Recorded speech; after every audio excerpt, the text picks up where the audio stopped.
Today I'm going to teach you how to cook a basic beef stew in a pressure cooker. Don't worry if you don't have a pressure cooker, I'll tell you how to cook it on the stovetop as well.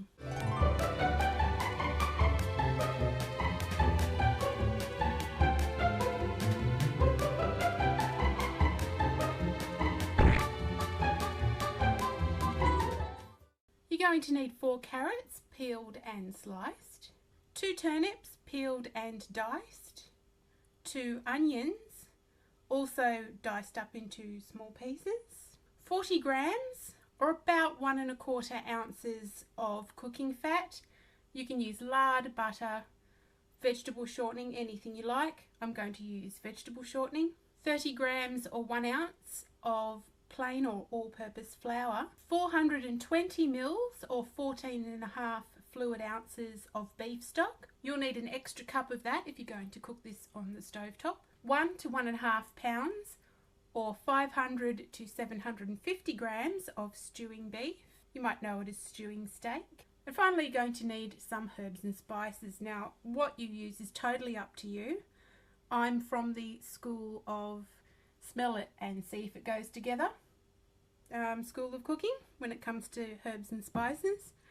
But if you want some rules of what to choose, I'll give you a link underneath the video if you're watching this on YouTube, or above the video if you're watching it on the website, and that will give you an idea of what herbs and spices will go with beef. I'm using a couple of cloves of garlic, some black pepper, some rosemary, and a little bit of crushed cumin seed. Traditionally they might not go together, but if they taste good, who cares?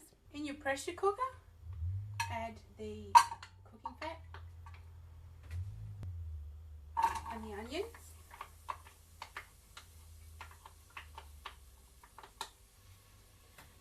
And cook those through just a little bit.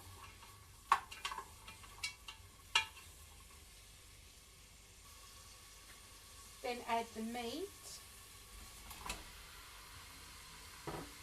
And you just want to brown it. You don't want to cook it through or anything. You just want to brown it on the outside.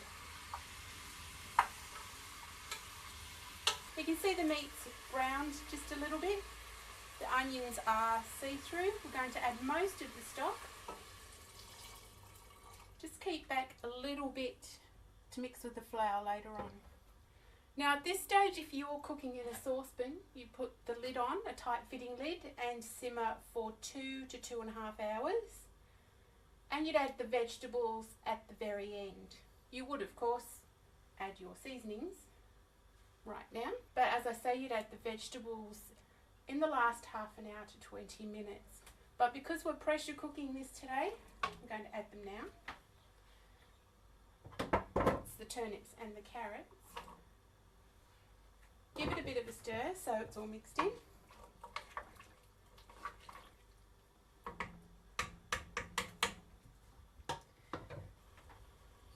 Pop on the lid.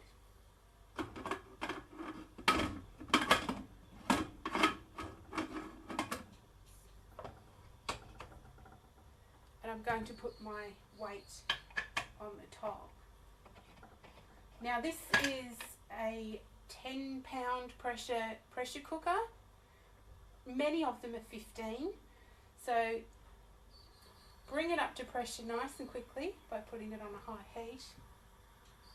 And if you have a 10-pound pressure cooker, you're going to cook for 20 minutes. If you have a 15-pound pressure cooker, you're going to cook for 15 minutes. Now you can see that the weight on top of my pressure cooker is wriggling about, and that means that it's up to pressure.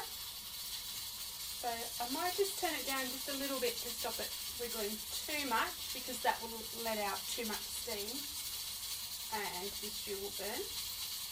You still want it moving about. And I'm going to cook that for 20 minutes. Now my stew has finished cooking, and in order to stop it from overcooking, I need to cool it down. And I do that by dunking it in the sink. Now that probably sounds completely crazy, but there you go. Pop it into a sink of cold water. Don't worry, it's not going to explode unless you're using a pressure cooker that you bought at the op shop, in which case it might. So don't do that. And you should be able to hear your safety lock, when it has cooled down enough, sink. It should click. Don't worry, it's not going to explode, unless it does. But it's not, possibly.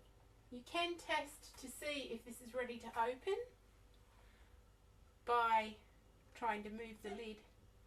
Now that's got a lot of resistance, so there is no way that that's going to open, or there's no way that I'm going to open that until it's ready. Now that's only been a minute or two and it stopped singing and there's no longer any resistance when I try and open it. The safety lock has switched off, but before I open it, you have to take off the weight. If there was any pressure still in there, that would release out of the top. Now the first time you take the lid off a pressure cooker, there is a special rule that you have to follow. You have to close your eyes and you have to say the following: oh my God, we're going to die, we're going to die, we're going to die. Didn't die. Now to thicken your stew, which is completely optional, mix your leftover stock with the flour and then pour that into your stew and give it a bit of a stir until it thickens up.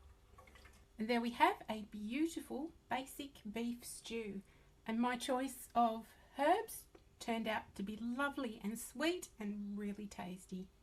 If you like this video, don't forget to subscribe, give it a thumbs up, or click on the toast below to watch another one.